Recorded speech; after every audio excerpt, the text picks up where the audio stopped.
A lot of this isn't going to make sense to you, and I'm sorry about that.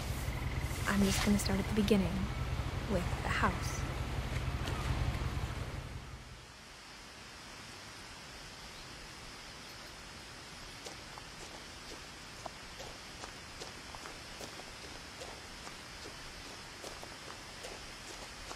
I lived here until I was 11, but I wasn't allowed inside half the rooms.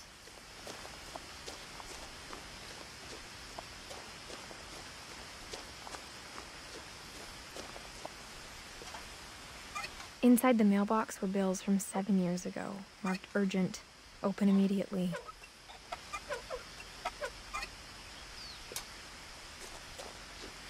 I hadn't been back since my brother Lewis's funeral.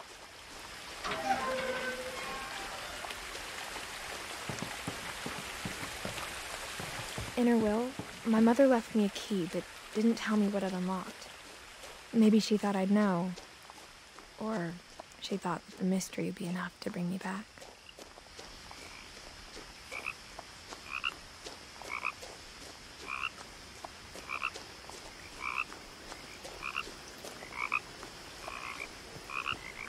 The truth is, even after I inherited the house, I never thought I'd come back to it. But now I had questions about my family that only the house knew the answers to. The woods around the house have always been uncomfortably silent, as if they're about to say something but never do.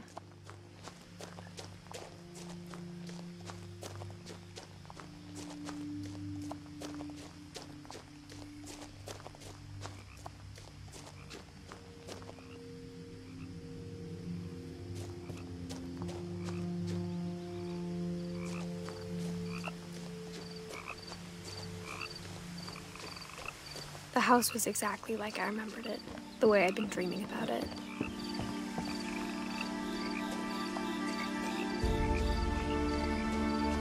As a child, the house made me uncomfortable in a way I couldn't put into words.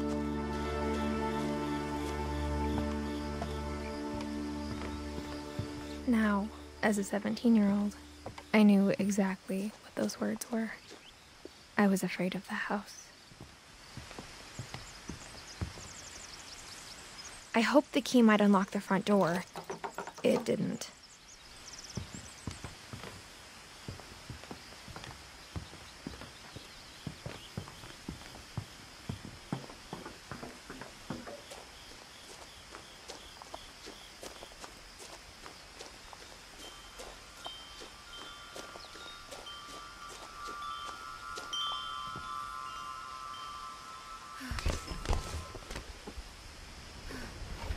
Crawling through the doggy door used to be a lot easier when I was 11.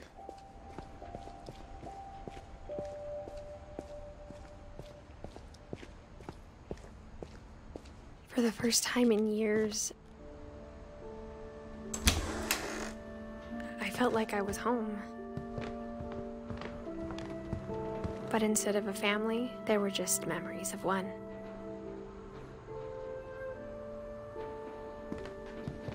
Like how after Lewis started working at the cannery, we all got sick of eating salmon, except our cat, Molly. Or how only one restaurant would deliver to our house, so we had Chinese a lot. Nothing in the house looked abnormal. There was just too much of it, like a smile with too many teeth. A lot of things got left behind in the whirlwind of that last night.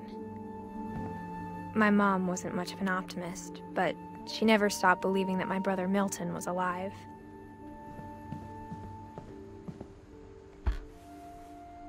Edie told me once that every Finch who ever lived is buried somewhere in the library.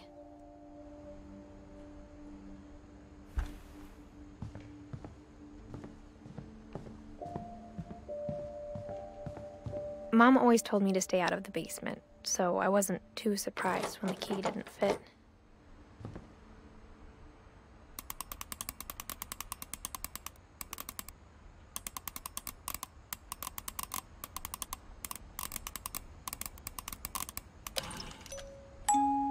Great-Grandpa Sven built a music box for Barbara, along with the rest of the house.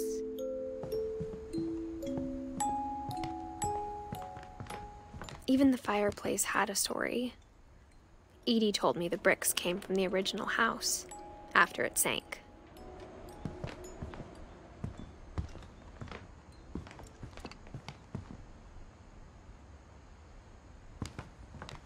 The table was still a wreck from the night we left. My mom was the only one of us who could imagine Great-Grandma Edie living in a nursing home. It was like a bomb had gone off, killing everyone but sparing the furniture.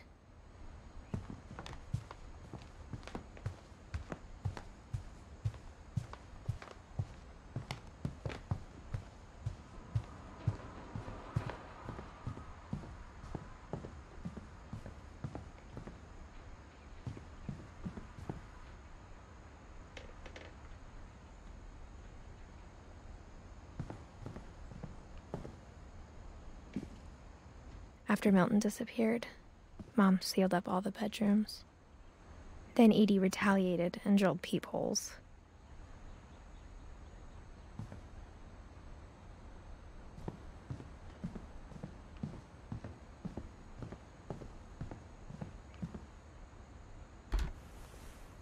My Grandpa Sam spent 7 years sharing a room with his dead brother, Calvin.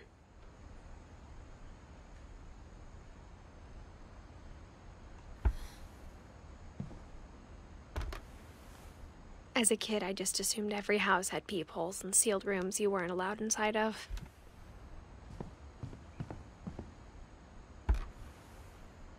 The last time I was in Edith Sr.'s room, I was 10 and she was painting my portrait.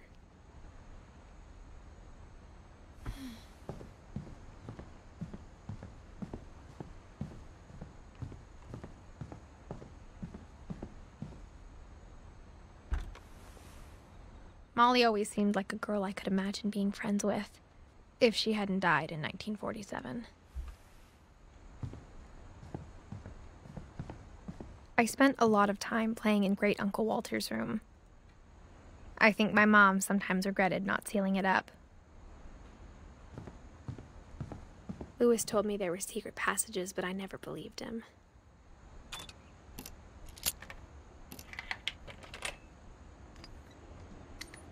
Turns out, my mom was really good at keeping secrets. Now it was time to find out what my mom had been afraid of.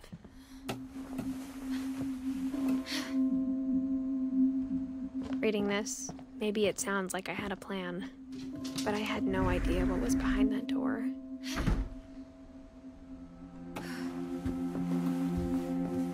Just like I had no idea where all this was gonna lead. I grew up looking at Molly's room. Molly's gerbil had a tiny bedroom with its own even tinier gerbil cage.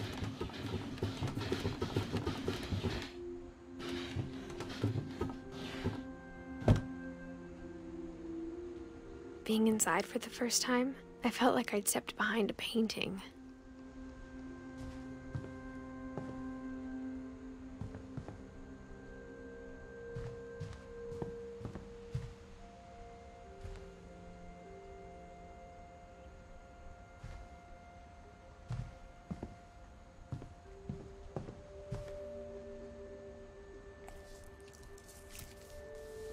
December 13th, 1947. Dear Diary, I'll be gone soon, but I wanted to tell somebody about what's gonna happen. It started when Mom sent me to bed without dinner. I woke up and I was starving, so I looked around for something to eat. The gerbil food was dry, but I didn't mind it.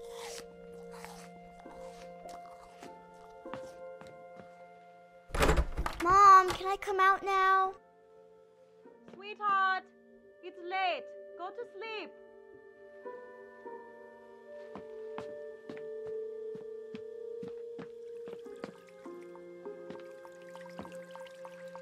I thought about eating Christopher, but I held back.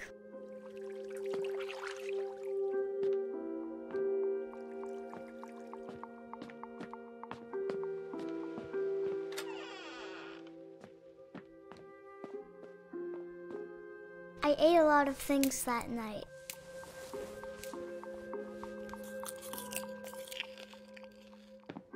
I kept eating and eating,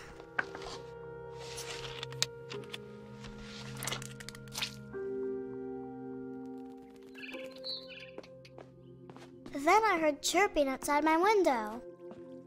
It was a barn swallow going back to her nest. I reached out for her.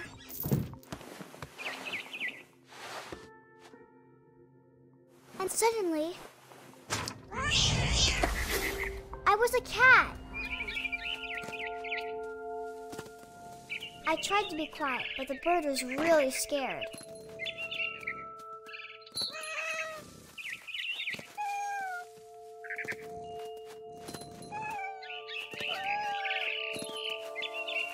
I jumped and I almost got her.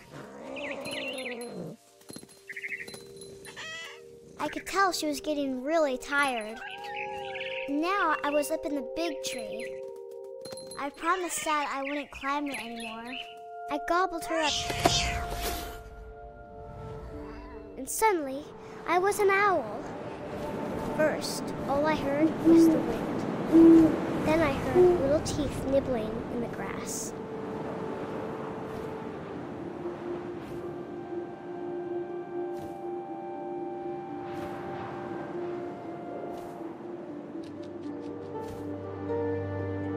Rabbits.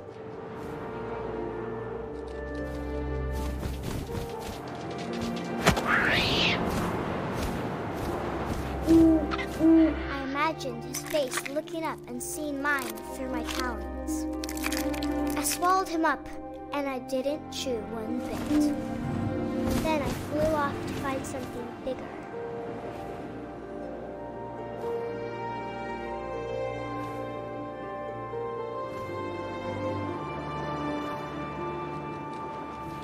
A mama rabbit.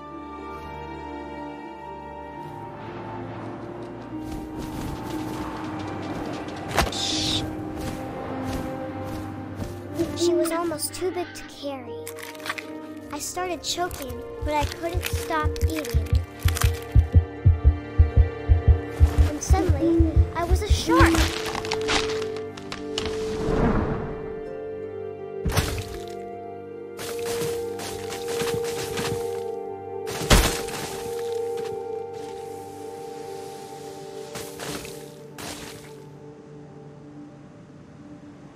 I rolled off a cliff and into the ocean. Now, I was hungry than ever.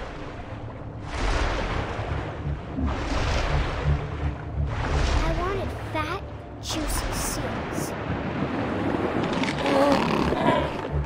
I tore off her flipper, and it tasted really good.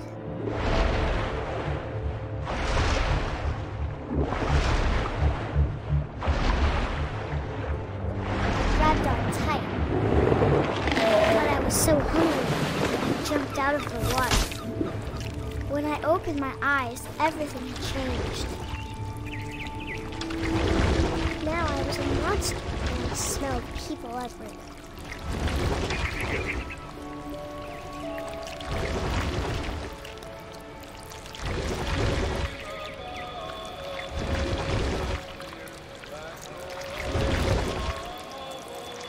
I was big, but I moved real quiet.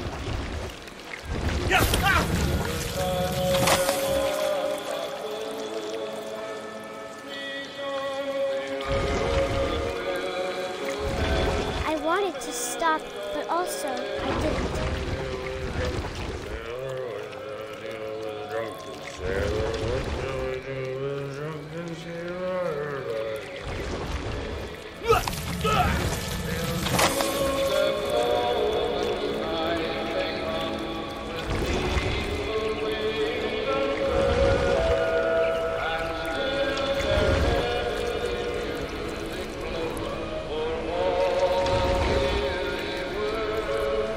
After the last passenger, I was still hungry.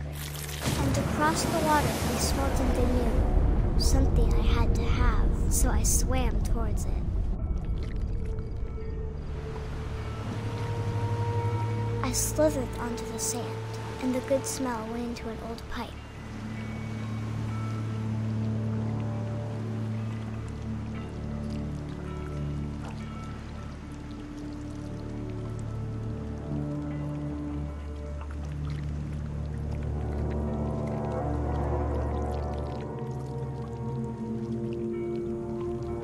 got closer and closer.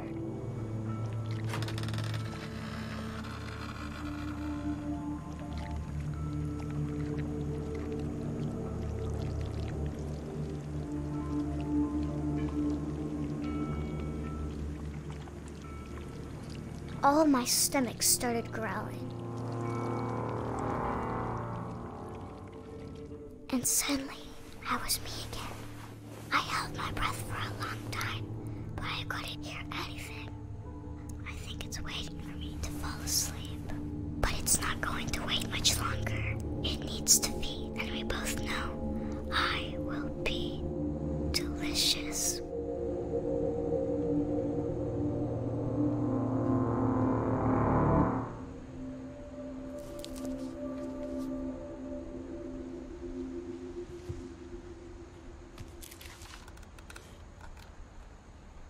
I'm not sure if I believed all of that, but I'm sure Edie would have.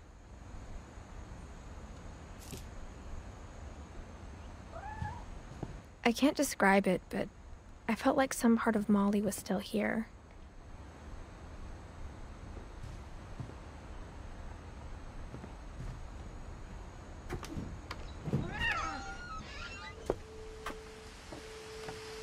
This will be obvious later, but my mom never told me any of these stories. Edie would have, but Mom didn't like bringing up the past. Though, when we adopted a stray kitten, she was the one who named it Molly. I spent a lot of time in Great-Grandma Edie's room. When Edie told people Sven was killed by a dragon, she could also have said he was building a dragon-shaped slide that collapsed. She could have, but she didn't. One summer, they evacuated the island, but Edie refused to go. For a few weeks, she was a celebrity.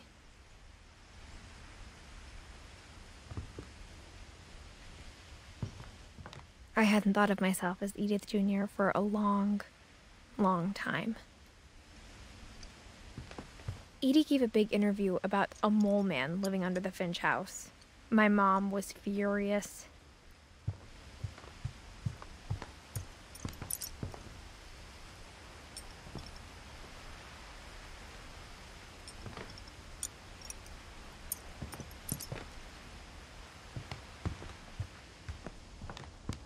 Her room was like a museum.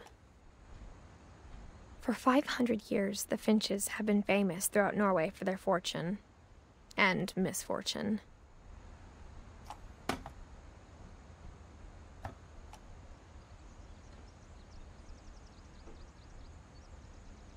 Odin Finch buries the latest victims of the family curse, his wife Ingeborg and their newborn son, Johan. On January 7th, 1937, he set sail with his family and his house, hoping to leave the curse behind.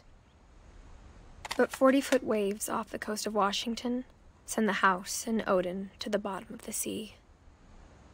Odin's daughter Edie, with husband Sven and baby Molly, step ashore on their new home, Orcas Island. Odin Finch is the first to be buried in the new family cemetery. His daughter Edie is already dreaming of a new Finch house.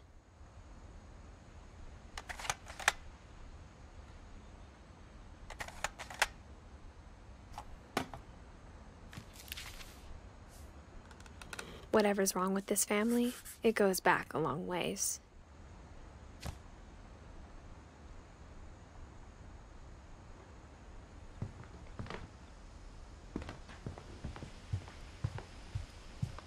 Even in her 90s, sometimes Edie seemed a lot younger than my mother.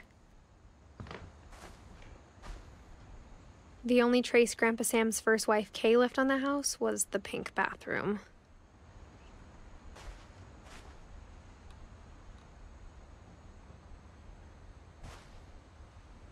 It was a pretty big trace.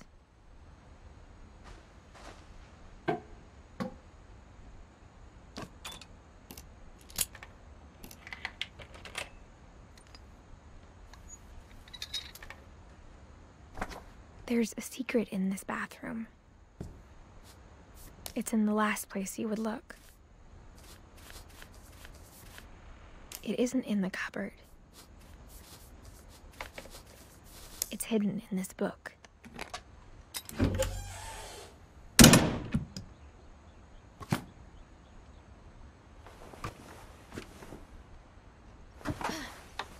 Sven gave Sam an old camera he'd refurbished. He never put it down.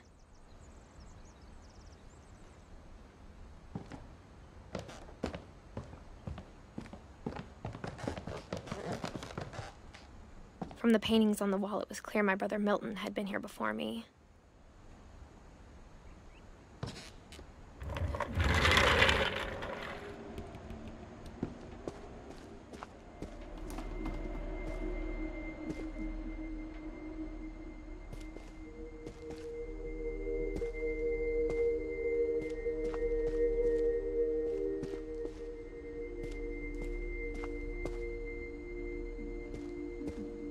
I knew Grandpa Sam had a twin,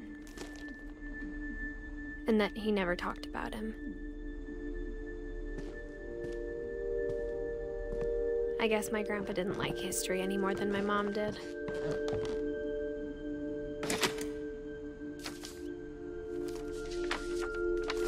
How I Want to Remember My Brother by Sam Finch.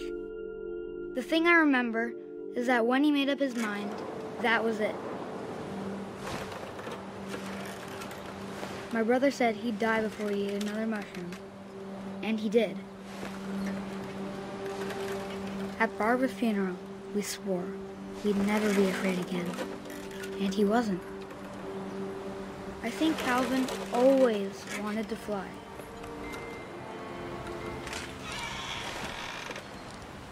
Sam! Calvin! Dinner's ready! Coming! But that day, he finally made up his mind to do it. I told him going around was impossible. Maybe if I hadn't said that.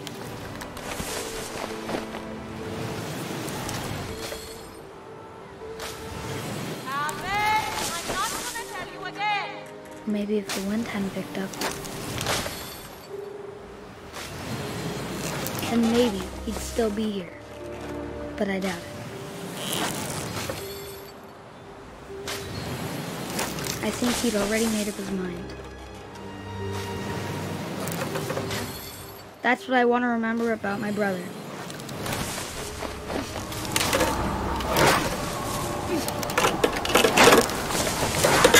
The day he made up his mind to fly. And he did.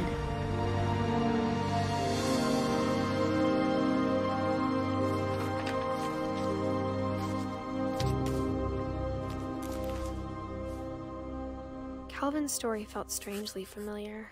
When I was younger, I remember trying to do the exact same thing. After the funeral, Edie roped off Calvin's half of the room. Mom said Grandpa Sam enlisted at 18 and never set foot in the room again.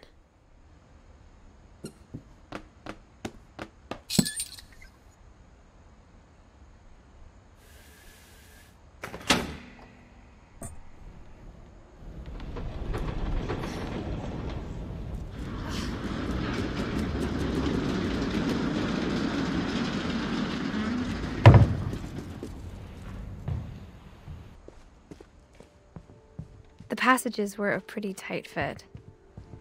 They'd obviously been built for smaller hands and bellies.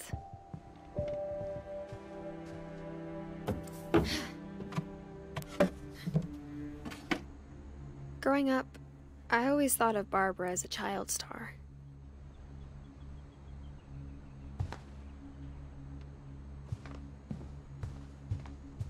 I never thought about how hard it must have been for her afterwards.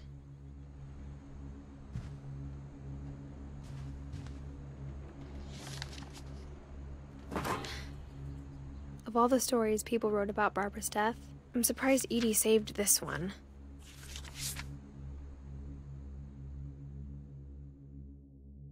Old Jack here with another ghastly tale inspired by America's most unfortunate family.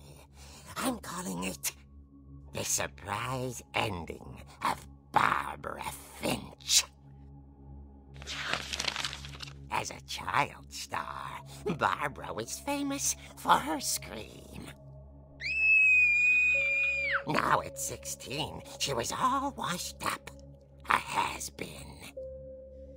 But in a lucky break, she'd been asked to perform her signature scream at a local convention for monster movie fans. It was just the boost her career needed. Unfortunately, her scream hadn't aged well. Getting better. I think you just need the right motivation. Her biggest fan and current boyfriend, Rick, was about to demonstrate when... Now that was a great scream. It was Barbara's father, Sven. He'd slipped into a table saw and had to be rushed to the emergency room. So Barbara got stuck babysitting her youngest brother, Walter. Her convention comeback was cancelled.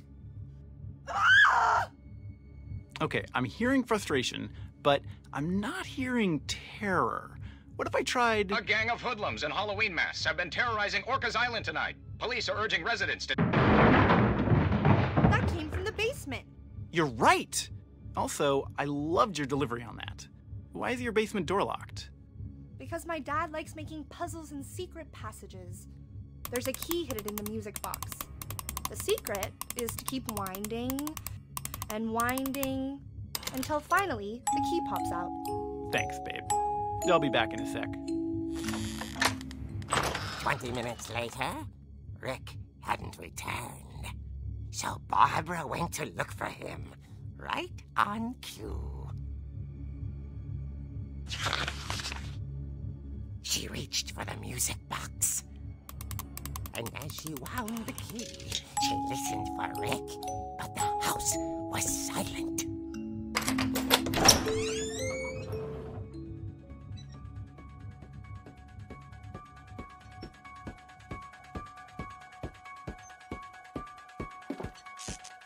Rick? Are you okay? This isn't funny. She found Rick's crutch and imagined the worst.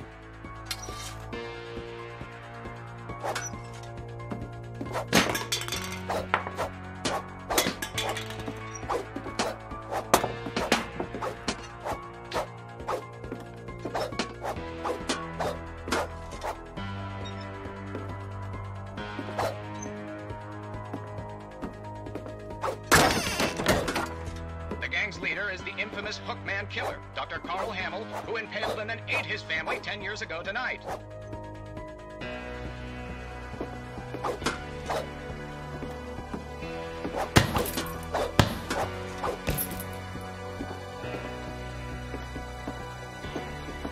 Old Finch rattled and grew still. Oh dear! Oh! Rick? Barb, relax. I was just trying to scare you to help you find your scream. Well, I'm not scared, Rick. I'm furious. Then act furious. All I'm getting from you now is that you're hurt and confused and She threw him out, but she kept a little something to remember him by. Barb, have you seen my other crutch? And she was still holding it when she fell asleep watching the late picture show. Hours later... Barbara! Walter, what's going on up there? Ah! Okay, I'm coming up, but if this is a trick, you're dead, Walter.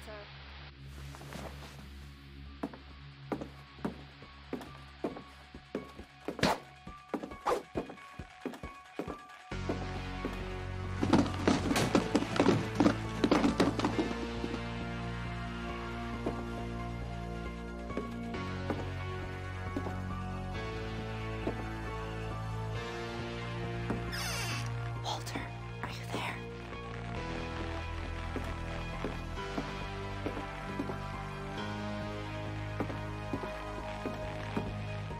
Walter had vanished, but his bedside radio was still on. Orcas Island police describe the man as 6 feet tall, with a steel hook for a hand. Residents are urged to lock all doors and windows and notify the police of any suspicious activity. Barbara turned, saw the hook man, and was speechless. He was quite smashing. And whoever he was, he couldn't get enough of Barbara. Okay, Barbara, there's gotta be another way out. Not. She played her part beautifully.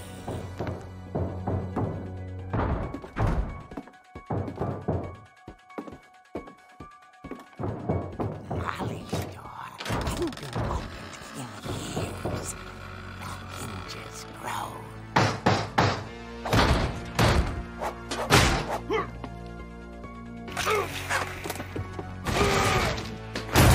He wasn't moving, but she sensed the story might not be over yet.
Had vanished. She listened for his breathing, but all she heard was...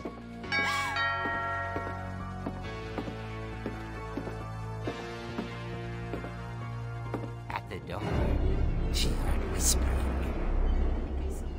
It was coming from inside the house.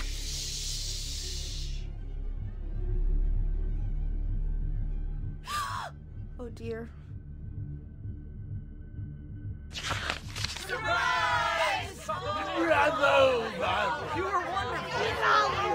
The monsters had come to surprise her.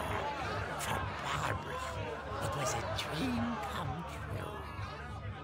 Then she saw what kind of monsters they were, and she realized what was about to happen. She was going to be famous. And with her final breath, Barbara Finch gave the performance of her life.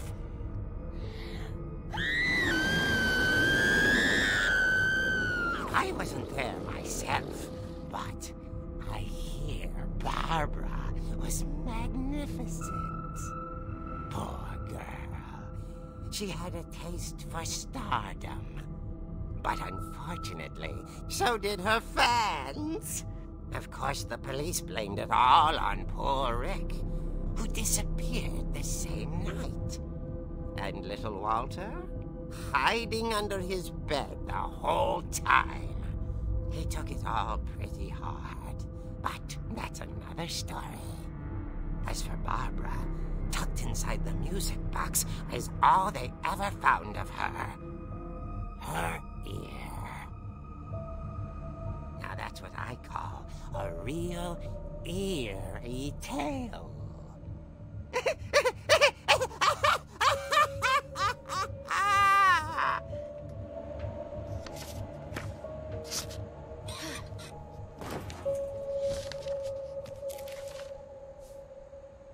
Edie told me all Barbara wanted was to be remembered, as absurd as that comic was. Maybe what Edie saw was a happy ending.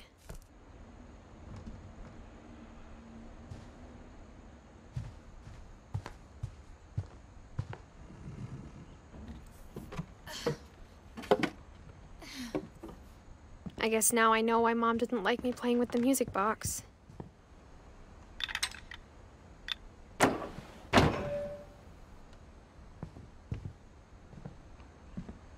Edie's father, Odin, built the original house.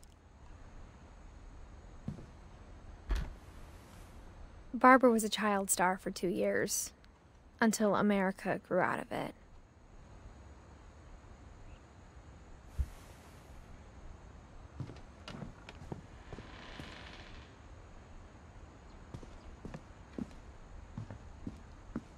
Mom must have locked the third floor stairs on the night we left.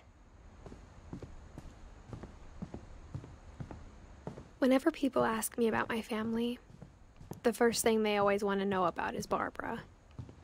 It's funny.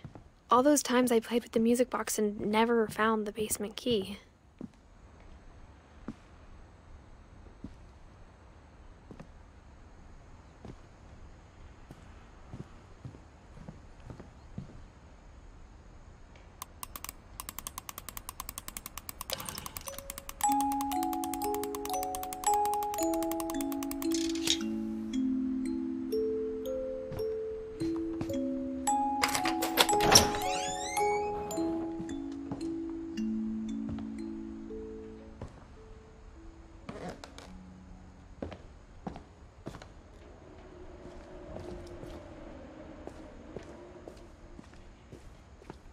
Mom said the basement was off limits, unless I wanted another tetanus shot.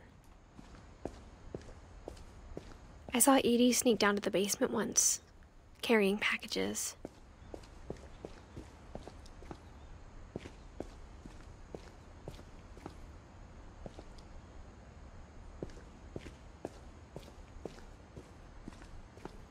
I thought maybe she was hiding presents. It turned out she was hiding a lot more than that.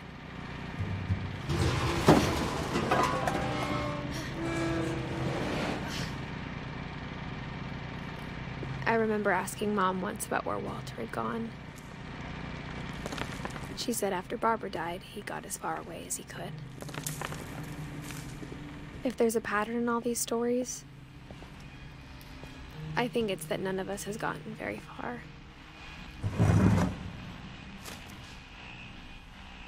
Goodbye, everyone.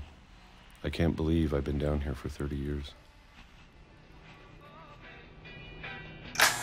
On that first day, after the shaking started,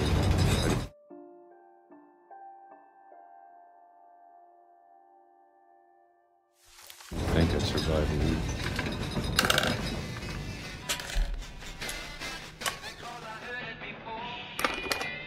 But after a few days, I settled into a routine. That's what kept me sane. Having a schedule, living for today. I always expected to be dead tomorrow. But if you wait long enough, you get used to anything.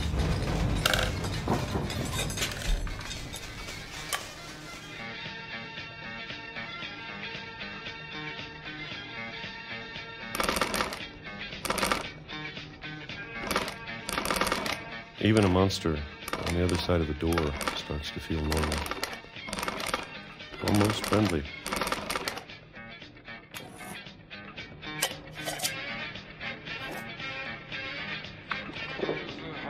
And then one day, everything just stopped. Whatever that thing was, it was gone. Maybe it got tired of waiting. Or maybe I just got tired of being afraid.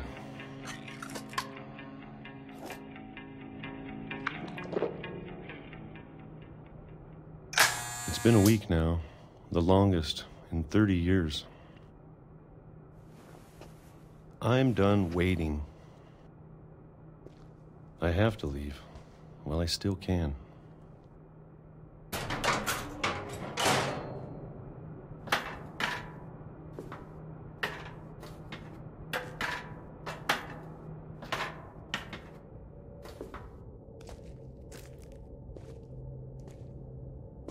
I know it's out there, somewhere. Whatever killed Barbara and Molly and Calvin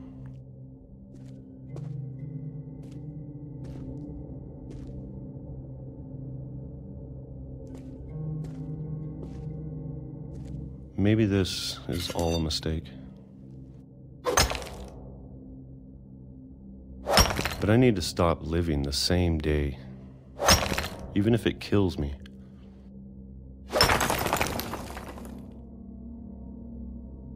Whatever's out there, I want you to know I'm ready for it.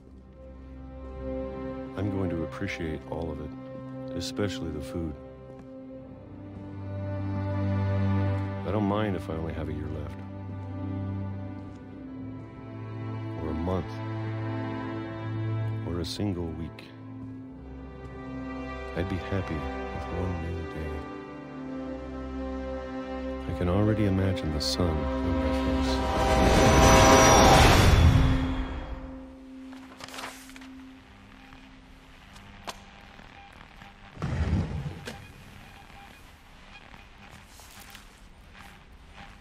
Walter died when I was 6. I can't believe my mom never told me he was down here.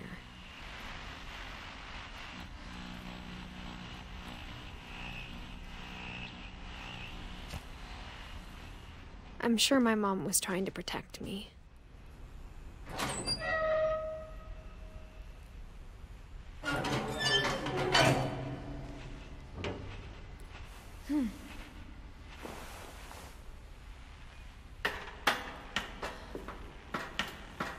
Maybe she was afraid I'd end up like Walter. But if she never told me about an uncle under the house, I can only imagine what else she was hiding. I don't want to make the same mistakes she made. Trying to bury something that's still alive.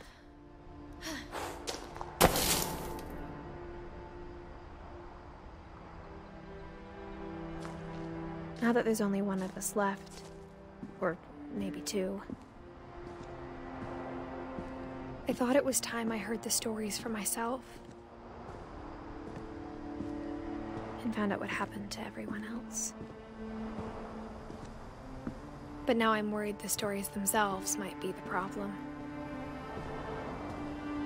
Maybe we believed so much in a family curse, we made it real.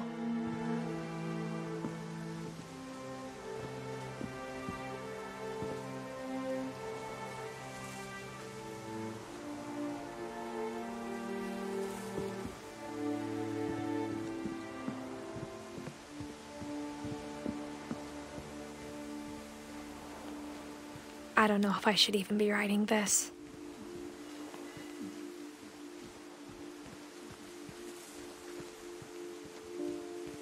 Maybe it'd be better if all this just died with me.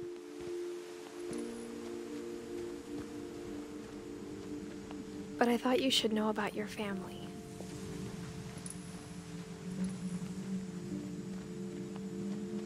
And the history you're a part of. Though to be honest, I feel as lost as you probably do right now.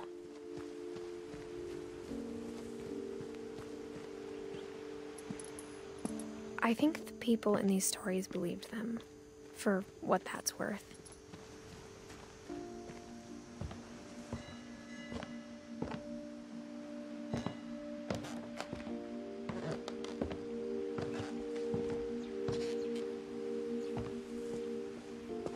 And when you look at the house, that history of imagination and stubbornness and madness, any of it seems possible.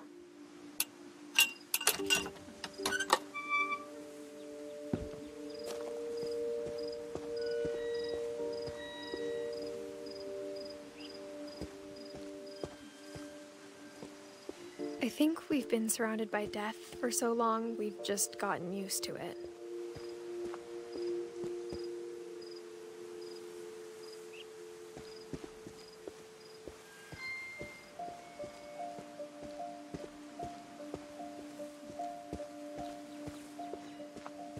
What kind of family finishes building a cemetery before starting the house?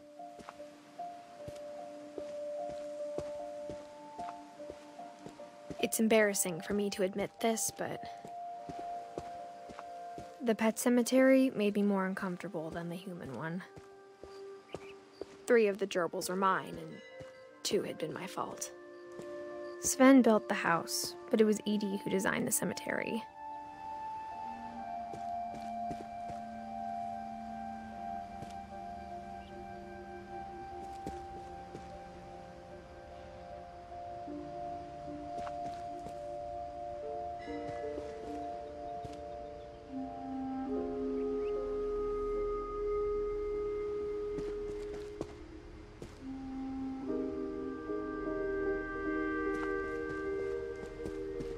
I'm sure Odin's monument had been Edie's idea.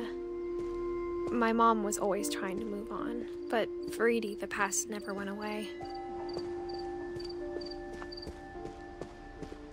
She could see it poking out of the water at low tide.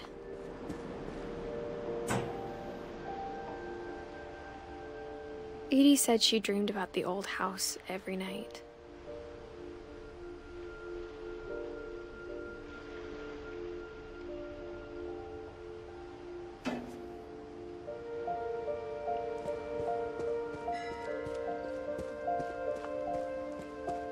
Edie's side was always easier for me to understand. But the older I get, the more I can see where my mom was coming from. Her dad had been pretty strict, but it wasn't enough to save her brothers. She was just trying to do better.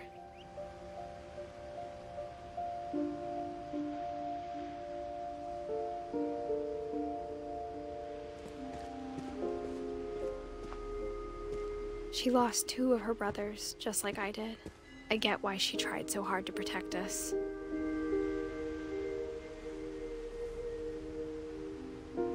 We never found Milton's body, so my mom insisted we were putting up a monument, not a tombstone.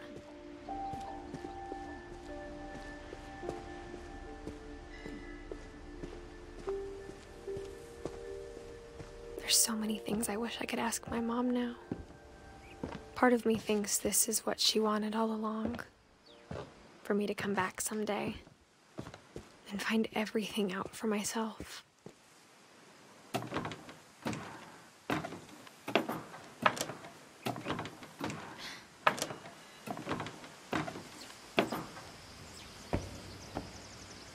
But looking back on it now, if she told me there was going to be so much climbing, I never would have come when I was 22 weeks pregnant.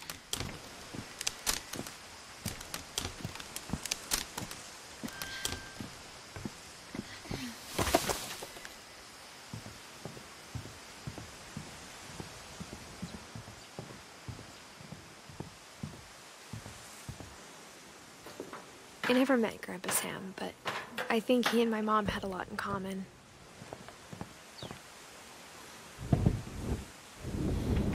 They were both pretty intense.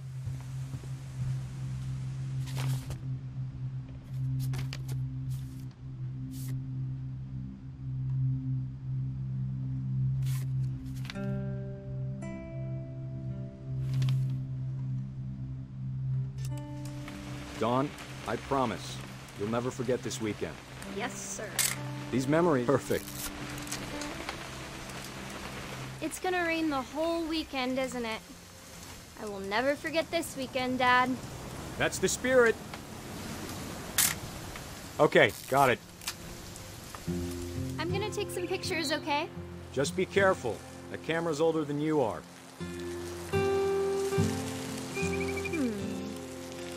Definitely should. Hey! That's a keeper. I'm just saying, I'm not always gonna be here, Dawn. You'll need to remember this stuff, if you want to survive. I'll be fine, Dad. You know who else thought he was... Dad! Good eyes, Dawn. Before you take the shot, let me get a picture of you.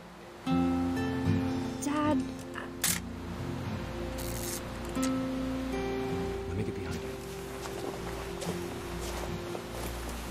Do I have to do this? Great shot, Dawn!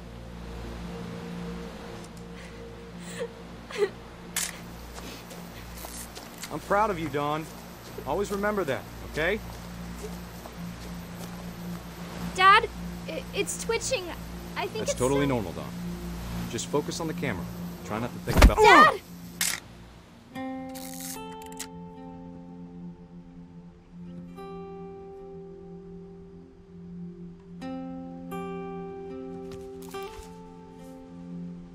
Of all these stories, that's the one I wish most that my mom had told me.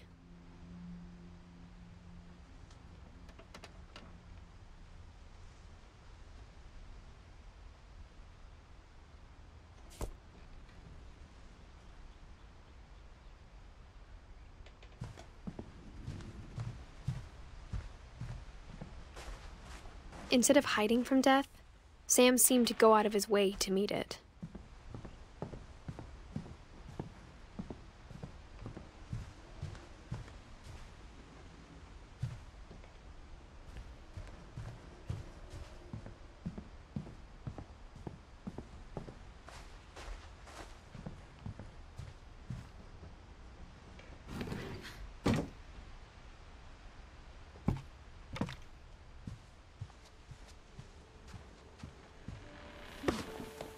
After Sam died, my mom and Edie got really close. They'd both lost a lot.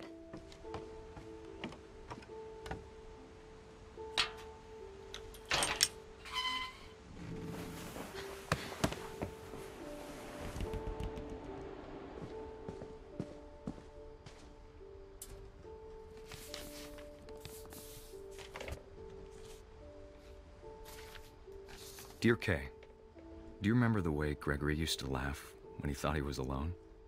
Like something funny was happening, but only he could see it.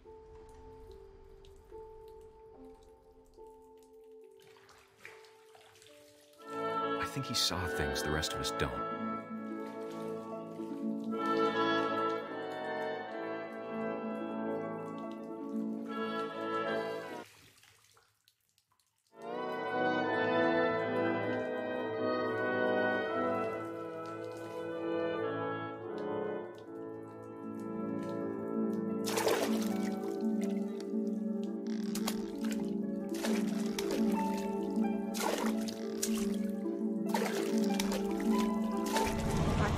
Gregory, it's time to...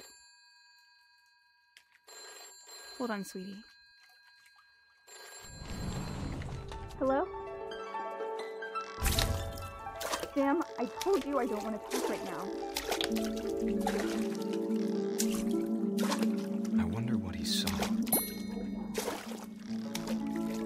What his world was like.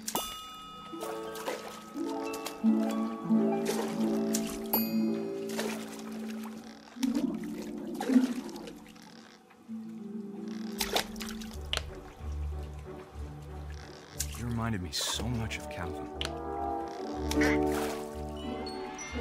Lost in his imagination. Whatever it was he saw.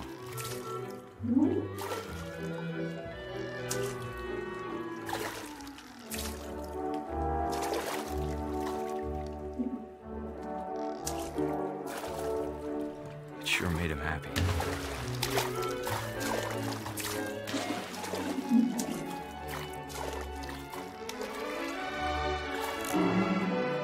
I know how silly it sounds.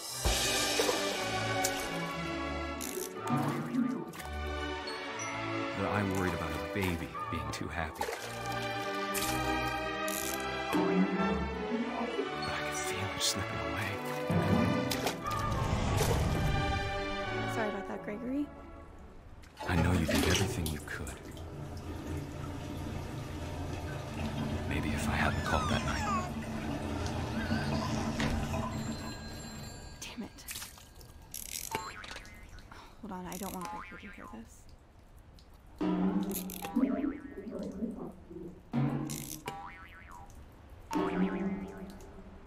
I wish he could have told us about the world he saw.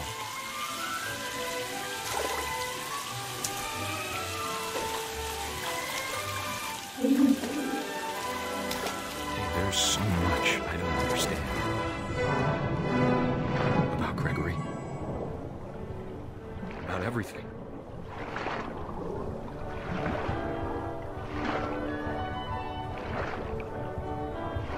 But I know what happened wasn't your fault.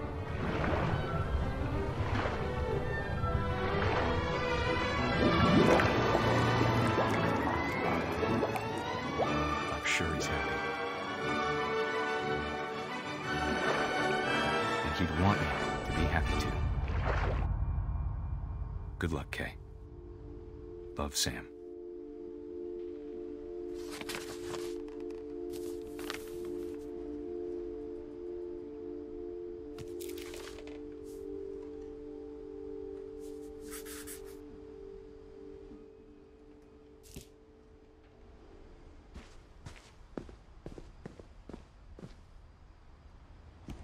I can't imagine my mom ever writing poetry, and yet...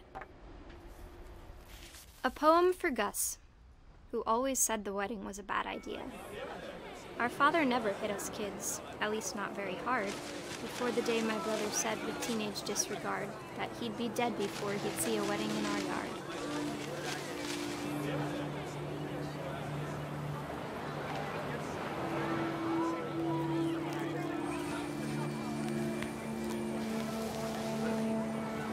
My father made him come, of course, but Gus stood far apart, just flew his kite and bottled up the storm inside his heart.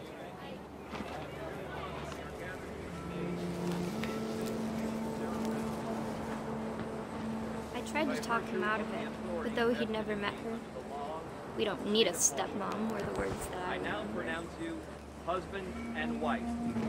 You may kiss the bride.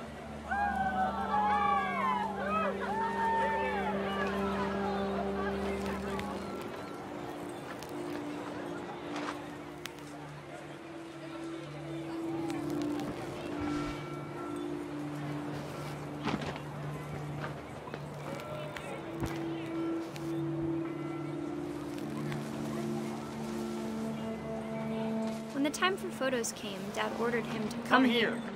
But Gus declined, and as a sign held up his middle finger.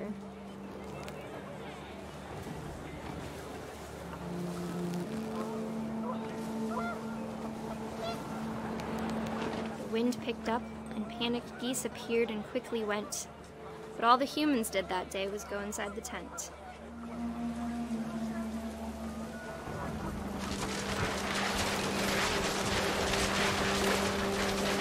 Rain came down in buckets then, but no one seemed afraid that nature might destroy the tent our dad had crudely made.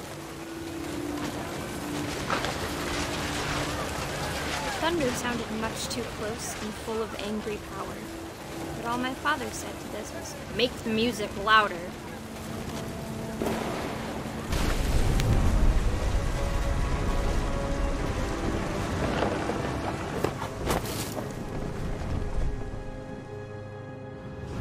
I wish that I could truly say I thought about you on that day.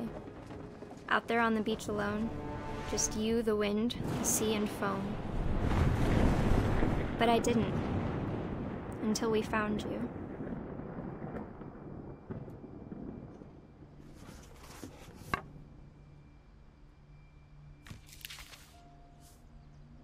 She never talked about him, but Mom told me once if I was a boy, they were going to name me Gus.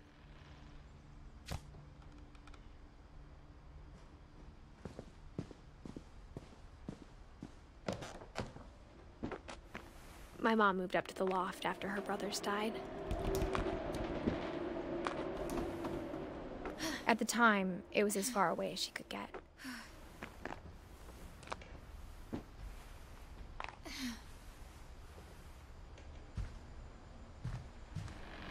She spent a summer building houses in Calcutta, where she met my dad. Religion was another thing my mom never talked about, but I think it helped her a lot after her dad died. My mom moved to India a week after graduation and got a job teaching English. Louis was born a year later.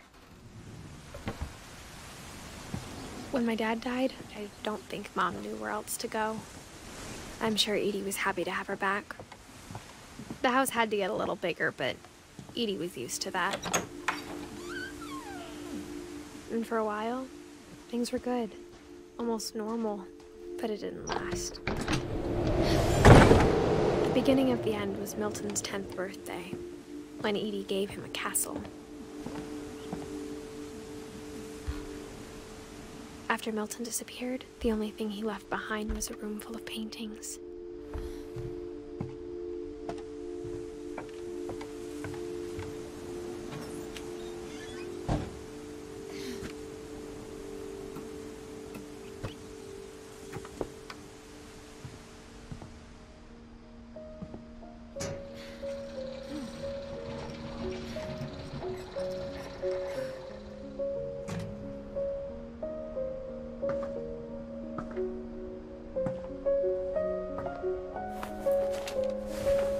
Milton Finch in The Magic Paintbrush.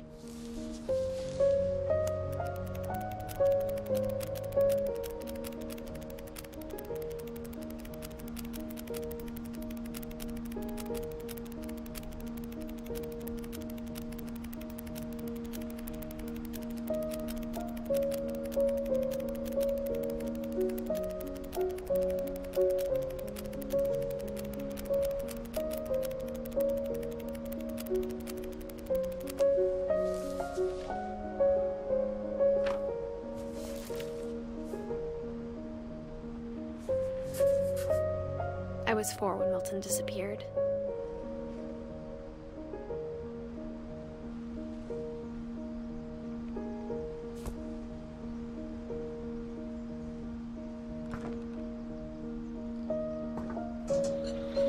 Mom spent months searching for my brother. Then she sealed the doors. Whatever Milton had found in the house, Mom didn't want it getting out.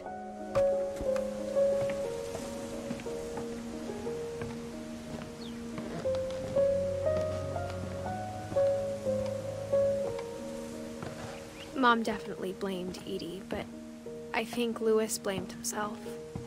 After he graduated, he just spent more and more time in his room. Until Mom got him a job at the cannery. Everyone always told me to stay out of Louis's room. Except Louis.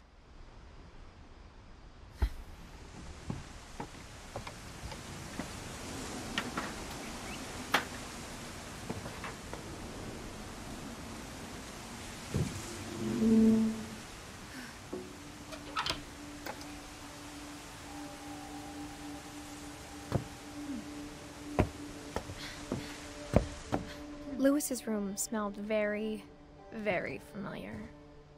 That part of him lived on.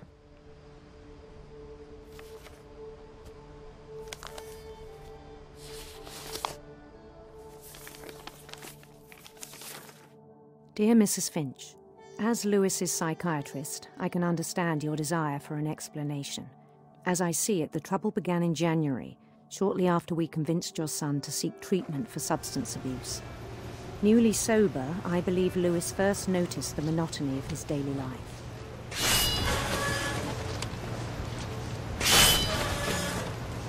He kept working at the cannery, but he withdrew part of himself. In our sessions, I saw the same behavior. His mind began to wander. I asked him to describe it. He said he started small, imagining a labyrinth. He'd feel his way about. Then something moved. Bats. And toads. And things that have not names. He knew it was all in his head. But he took it very seriously.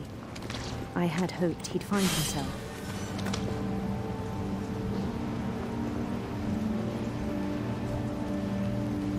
But he found something more. I worried about him then. Daydreaming at the cannery. I spoke with his boss. But he said Louis had become a model employee. Methodical, tireless, focused. Like a whole new Louis. So I let him go on.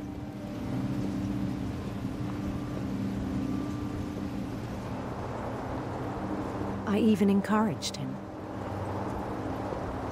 It seemed very promising at first. He told me he'd made a new friend.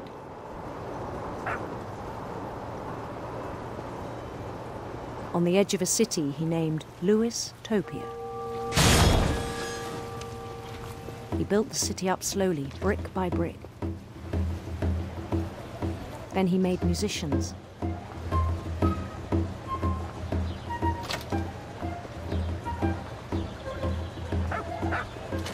And songs for them to play. He talked about starting a band. And he was always humming something. Every day his imagination grew stronger.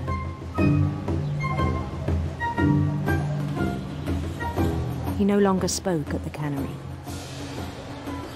but his chopping was as reliable as ever. Then one day it struck him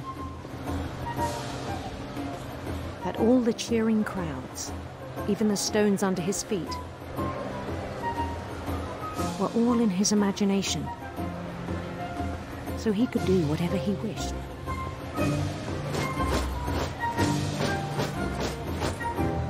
He held an election for mayor, and he won.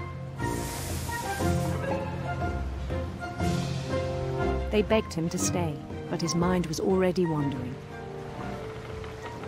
It became a game for him.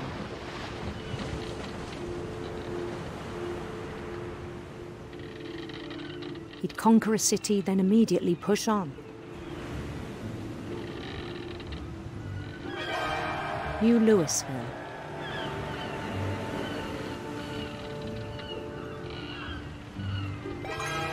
St. Louis. He started drifting away from our reality.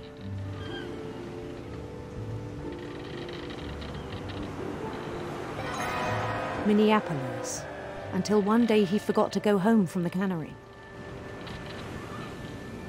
Even as his mother pleaded with him, part of Louis kept sailing on.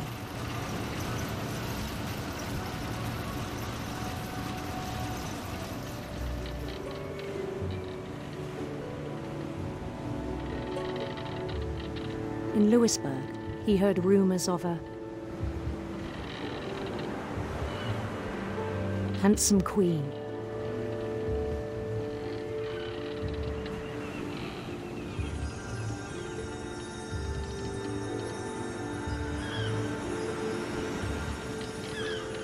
The queen was on her own quest for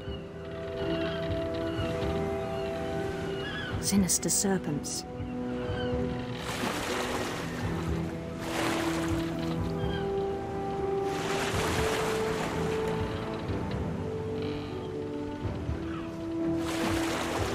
He followed the sound of her electric sitar.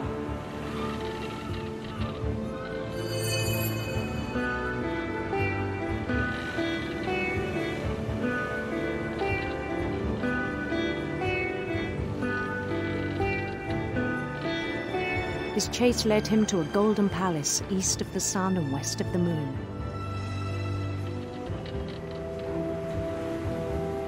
Even then, his logic remained sound. He knew the world was all in his imagination.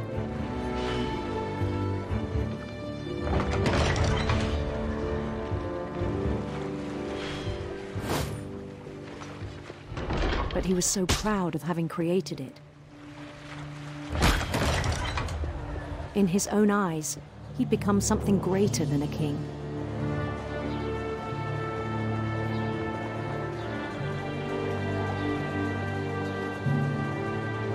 For someone who'd never known success in the real world, I think it was overwhelming. And then it struck him that the real Louis was not the one chopping salmon, but the one climbing the steps of a golden palace.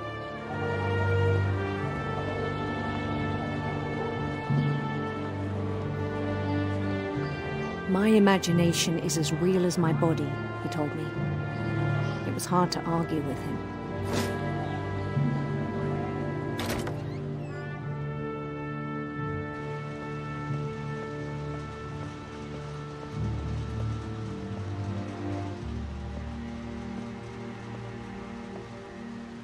He began to forget the world we know.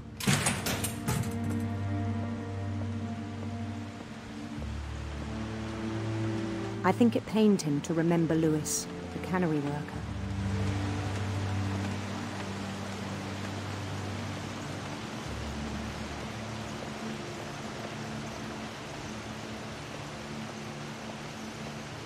he began to despise the man with a royal contempt.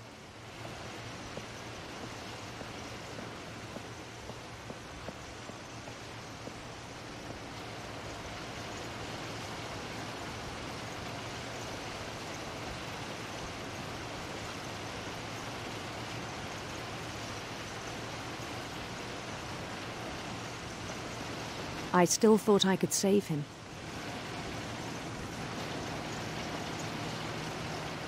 Even after he said he was being crowned king over all the lands of wonder.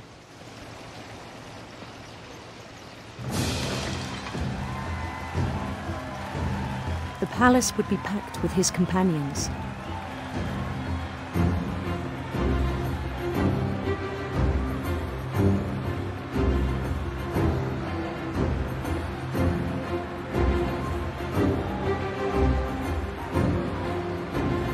Including the wise Calico who'd insisted on advising him.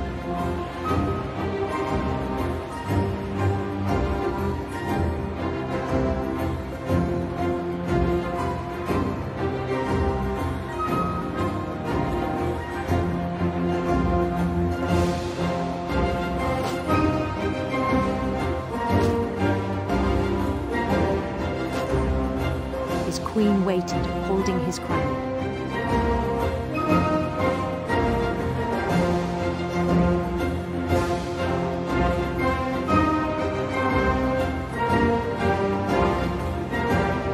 There was only one thing left to do.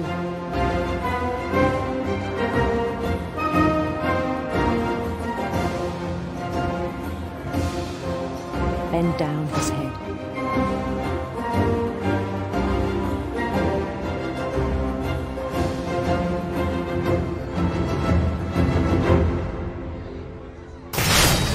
And the rest I think you know. Mrs. Finch, your son was a kind man who will be missed by all of us who knew him.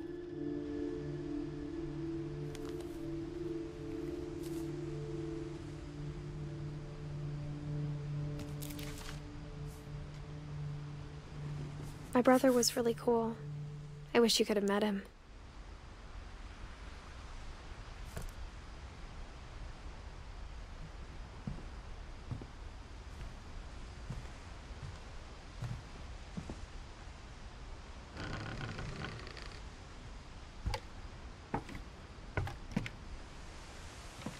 On the way back from Lewis's funeral, my mom told me to start packing. She waited until the day before we left to tell Edie. I'm not sure if she wanted to make it easier or harder. I wish we'd stayed. But I understand why we left.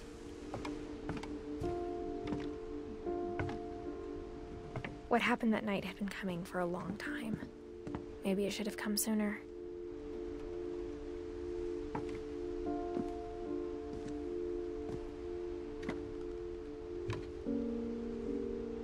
But it had to end one way or another. All that's left now is to tell you about that last night.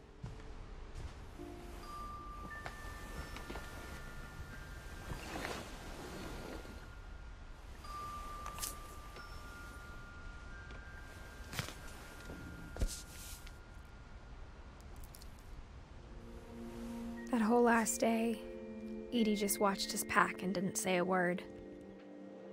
Until supper, when she raised her glass and said, "To our final night together, and all our final nights apart." Grandma, you know what I said about alcohol. Some of your medications are very Edith, specific. I left a present for you in the hallway. Why don't you go open it? The grown-ups have to argue now. I'm sorry, you're right. We're all leaving tomorrow. Let's just enjoy our last... I'm not leaving. Edith, you're excused.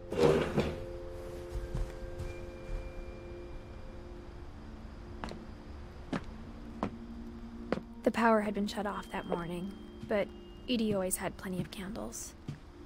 When my mom sealed the library, I don't think she knew about the other entrance, or that Edie had a key to it.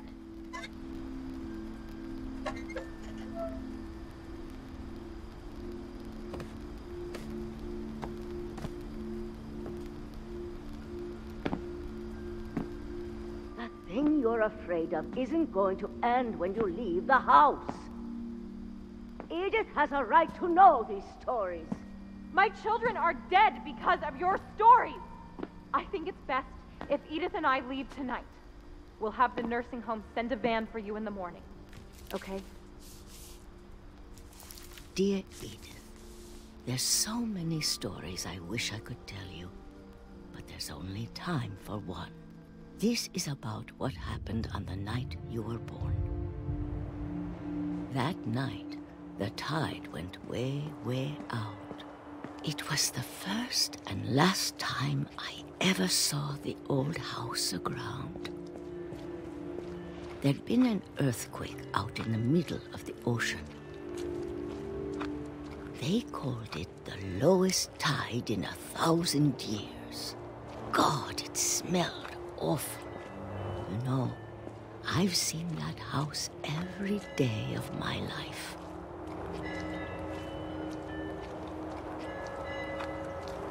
But I never thought I'd go back to it. When the fog rolled in, I lost my way.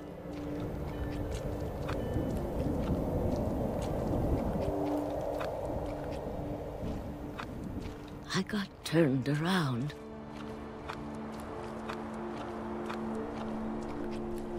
I started seeing things.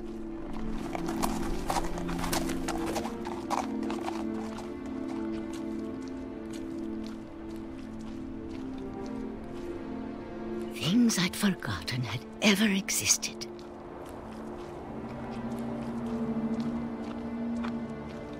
But when I saw them, they felt like old friends. That night, a lot of things came back to me. Or maybe I came back to them.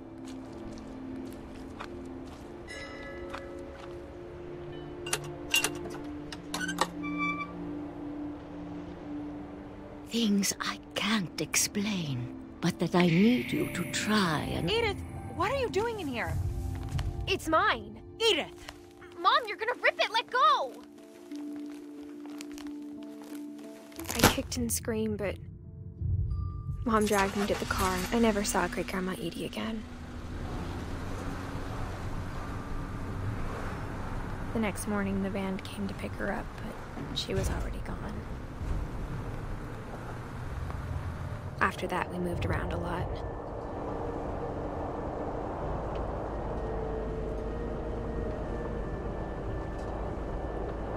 We both tried to make the best of it.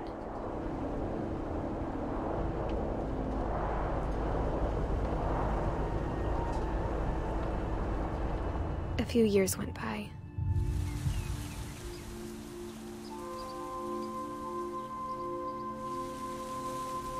My mom didn't like to talk about it,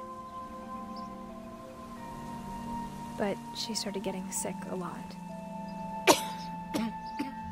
The rest happened pretty quickly. She got better for a while.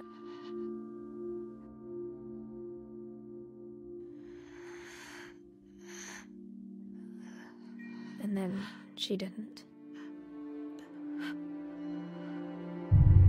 And then I was alone.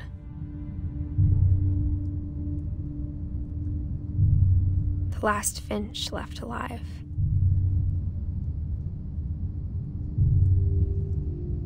Until I found out about you. I'm still not sure what to tell you about all this. If we lived forever, maybe we'd have time to understand things. But as it is, I think the best we can do is try to open our eyes. And appreciate how strange and brief all of this is.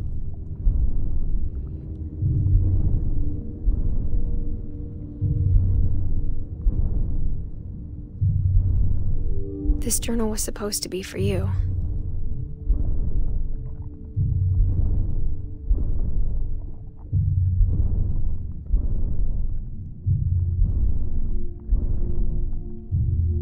But now I hope you'll never see it.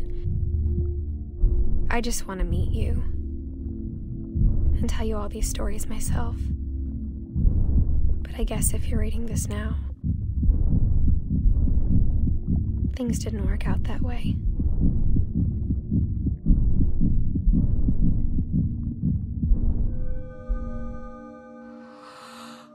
This is where your story begins. I'm sorry I won't be there to see it. It's a lot to ask, but I don't want you to be sad that I'm gone. I want you to be amazed that any of us ever had a chance to be here at all. Good luck.